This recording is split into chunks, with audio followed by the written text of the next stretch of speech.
Matapos ang tuluyang pagkawala ng isa sa social media account ng motivational speaker na si Rendon Labrador, ngayon ay tila nanganganib na ring mabura ang kanyang official Facebook page. Nitong August 31, isiniwalat ni Rendon na sa palagay niya ay nanganganib na rin ang kanyang Facebook page na kasalukuyang mayroong 1.8 million followers.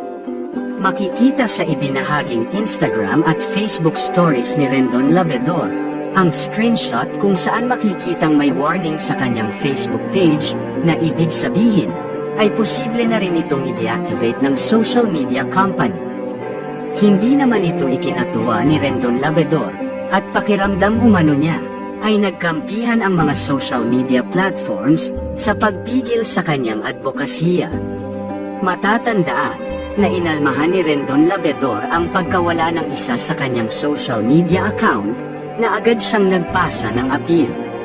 Subalit, ayon sa pag-iimbestiga ng nasabing social media platform, napag-alaman nila na talagang may mga nalabag ang account ni Rendon Labrador. Kaya habang buhay ng burado ang kanyang account. May hirit naman si Rendon Labrador sa social media platforms na Instagram at YouTube matapos ang pangyayaring ito. Aniya, baka raw nahihiya pa ang dalawang nabanggit na social media platforms na tanggalin din ang kanyang accounts dito. Baka Instagram at YouTube, nahihiya pa kayo.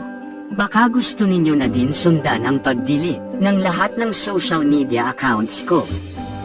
Grabe dito sa Pinas. Ayaw ninyong magising ang mga Pilipino sa katotohanan. Hindi pa nga ako nakatutok sa inyo, natatakot na agad kayo? Narito naman ang komento ng mga netizens. Dapat kasi, nag-focus ka na lang sa motivational rise mo. Hindi yung pinakikialaman mo, yung buhay ng ibang tao.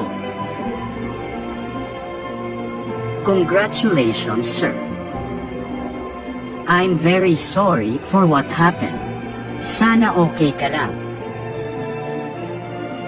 Ikalma mo lang, sir. Huwag ka magalit. Congratulations, you deserve it. Stay motivated. Sana sa lahat ng social media, mabura ka. Congratulations, well-deserved. Stay motivated na maibalik pa yan.